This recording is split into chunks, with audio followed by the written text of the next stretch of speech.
In the blazing sands of ancient Egypt, where the horizon shimmered like molten gold and the Nile snaked through eternity, there rose a cult so bold it nearly tore apart the very fabric of the gods. It was a cult not of shadow, but of blinding light, a light so fierce it threatened to consume every other deity that had guided Egypt for millennia.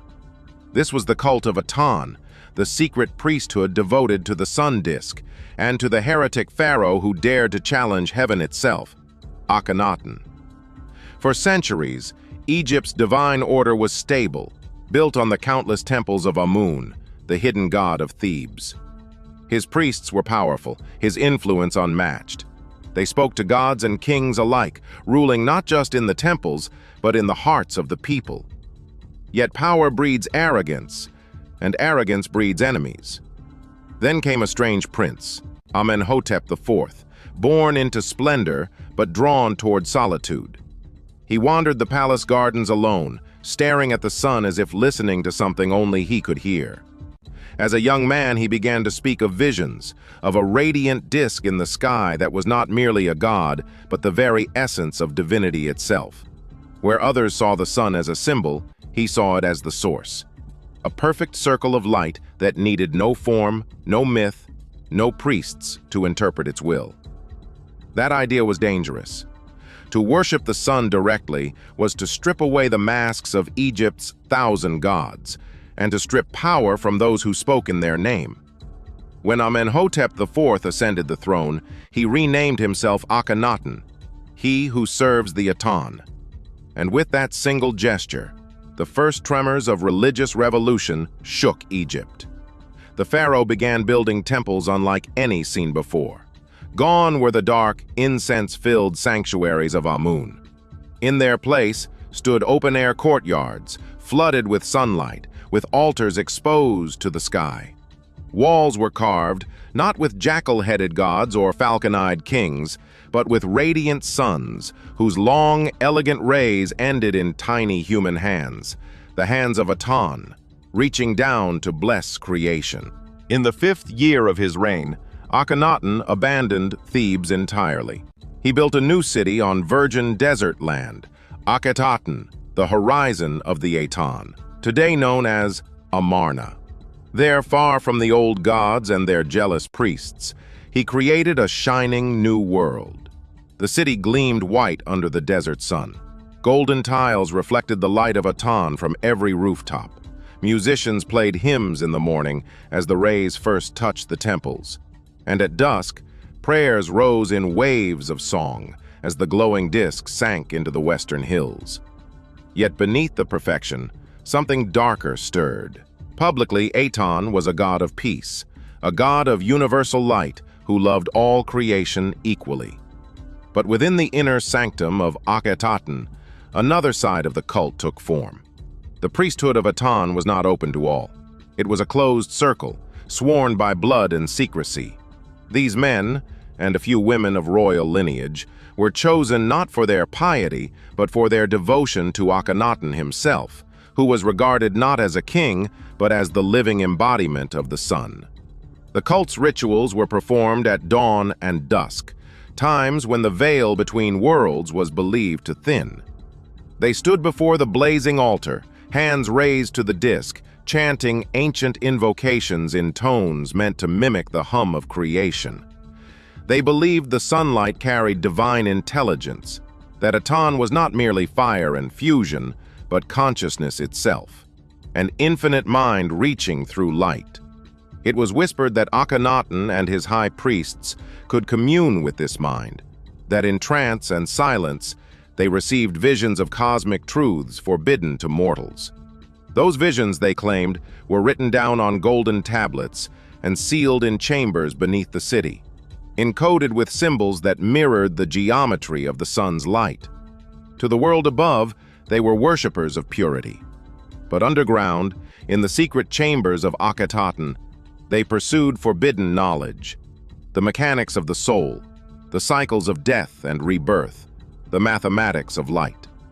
Some say these teachings hinted at truths far beyond Egypt, cosmic origins, other worlds, and the divine patterns that shaped existence itself.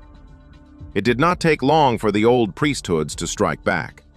The temples of Amun, stripped of golden offerings, festered in resentment. The priests called Akhenaten a blasphemer, the heretic king. They claimed Aton was not a god of light, but a deceiver, the same force that had tempted mankind since creation. Whispers spread. Crops were failing because Aton devoured the blessings of the Nile. Children sickened because the old gods had been silenced. The people began to fear the sun itself. Akhenaten responded with ruthless conviction. He ordered the erasure of Amun's name from every monument. Statues were smashed, hieroglyphs defaced, temples abandoned. For the first time in Egypt's long history, polytheism was outlawed. Only Aton was permitted, and only through the pharaoh. The cult of Aton became a machine of control. Each citizen was expected to praise the sun each morning, to face the rising disk and recite the hymns. Dissent was treason not against the state, but against creation itself. Those who refused were quietly removed, vanishing into the desert night.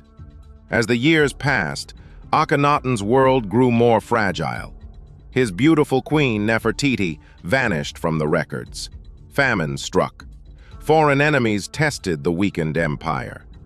Yet within the sunlit walls of Akhenaten, the pharaoh seemed detached, even divine. He no longer ruled as a man, but as an avatar of light. Some accounts claim he ceased to appear in public altogether, communicating only through priests who wore golden masks in his likeness.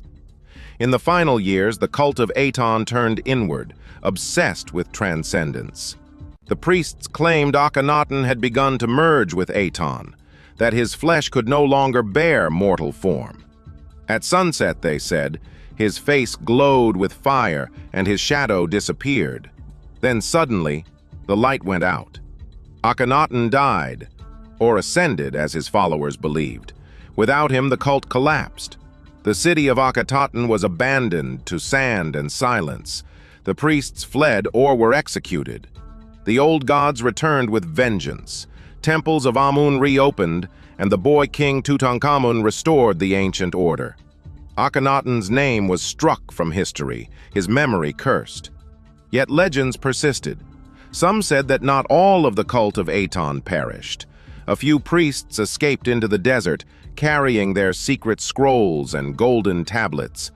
They founded hidden sanctuaries, preserving the forbidden teachings of the sun, the geometry of light, the language of stars, and the dream of a single cosmic god. Over the centuries, fragments of their knowledge seeped into other traditions, into Hermeticism, Gnosticism, even early mystic Christianity. The idea of one universal God, beyond image or form, echoed like a buried chord through human thought. Some modern occultists even claim that the cult of Aton was the first monotheism, the seed of all later revelations, though born from rebellion, not revelation. In the ruins of Amarna, archaeologists have uncovered strange artifacts, solar talismans, cryptic inscriptions, and empty tombs that suggest hidden burials. To this day, the sands conceal more than they reveal. And when the evening sun turns blood red over the Nile, locals still whisper that the priests of Aton walk unseen, their faces radiant, their eyes hollow, forever chasing the dying light.